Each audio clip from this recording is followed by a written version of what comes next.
श्रीक्षेत्रवसाय विद्महे सच्चिदानंद च धीमहि तन्न जगन्नाथ प्रचोदयात्। জয় জগন্নাথ, জয় বলরাম, জয় সুভদ্রা। আজ আমরা শ্রবণ করব উল্টো রথ কেন হয়, এই সম্পর্কে বিস্তারিত বিষয় আজ এই ভিডিওতে আমরা জানার চেষ্টা করব। তাই আপনারা মনোযোগ সহকারে শ্রবণ করবেন। তো চলুন শুরু করা যাক। রথযাত্রার মতো উল্টো রথযাত্রা উৎসবেও লক্ষ লক্ষ ভক্তের ভিড় জমে পুরীর মন্দিরে।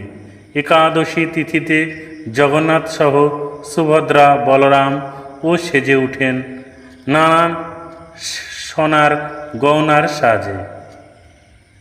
3 দিন ধরে পালিত হয় বিশেষ অনুষ্ঠান।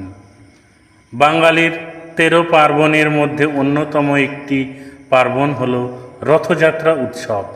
হিন্দু ক্যালেন্ডার অনুযায়ী আষাঢ় মাসের শুক্লপক্ষের দ্বিতীয়া তিথিতে পালিত হয় এই রথযাত্রা। এই পুণ্যতিথিতেই জগন্নাথ দেব, বলরাম ও সুভদ্রা রথে চড়ে রওনা দেন মাসির বাড়ি। সেখানে 7 দিন থাকার পর বলরাম, জগন্নাথ ও সুভদ্রা ফের রথে চড়ে ফিরে আসেন বাড়িতে, যা উল্টো রথ হিসেবে পরিচিত। তবে কেন এই শুক্লপক্ষের দ্বিতীয় তিথিতেই এই রথযাত্রা পালিত হয়, তার পিছনে রয়েছে একটি ইতিহাস। তবে তার আগে বলা ভালো, যিনি জগন্নাথ দেব তিনিই আবার ভগবান শ্রীবিষ্ণু। বৈষ্ণব মতে জগন্নাথ কথার অর্থ হল জগতের মহাপ্রভু। কথিত আছে কোনো এক সময় শ্রী বলরাম ও শ্রী জগন্নাথ দেবের বোন সুভদ্রার শহর ভ্রমণের ইচ্ছে হয়।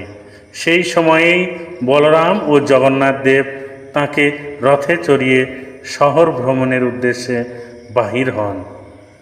এরপর রথে ভ্রমণ করতে করতে তাঁরা পৌঁছে যান রাজা ইন্দ্রদম্নুর স্ত্রী গুন্ডিচার বাড়িতে, যা মাসির বাড়ি হিসেবে পরিচিত।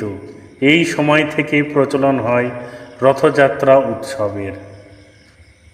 সেখানে 7 দিন থাকার পর জগন্নাথ, বলরাম ও সুভদ্রা ওই একই পক্ষের দশমী তিথিতে ফের রথে চড়ে ফিরে আসেন বাড়ি, অর্থাৎ পুরীর মন্দিরে, যা উল্টো রথ নামে পরিচিত। কথিত আছে সত্যযুগে ইন্দ্রদম্নুর স্ত্রী গুন্ডিচাকে শ্রীকৃষ্ণ সন্তান হিসেবে প্রতি বছর 7 দিন থাকার প্রতিশ্রুতি দিয়েছিলেন। সেই কারণেই এই 7 দিন মাসির বাড়িতে কাটান জগন্নাথ, বলরাম ও সুভদ্রা। রীতি মেনে এবছর রথযাত্রা পালিত হয় জুনের 27 তারিখে এবং উল্টো রথযাত্রা হবে জুলাইয়ের 5 তারিখে। পুরাণ মতে প্রায় 2000 বছর আগে থেকেই রথযাত্রা ও উল্টো রথযাত্রা পালিত হয়। আশা করি আপনারা ভালোভাবে অনুধাবন করতে পেরেছেন যে উল্টো রথযাত্রা কেন হয় এবং তার সম্পর্কিত বিস্তারিত কাহিনী। ভিডিওটি ভালো লাগলে সবার মধ্যে শেয়ার করে দেবেন এবং চ্যানেলটিকে সাবস্ক্রাইব করতে ভুলবেন না। সবাই ভালো থাকবেন, সুখে থাকবেন। ঈশ্বর আপনার মঙ্গল করুন।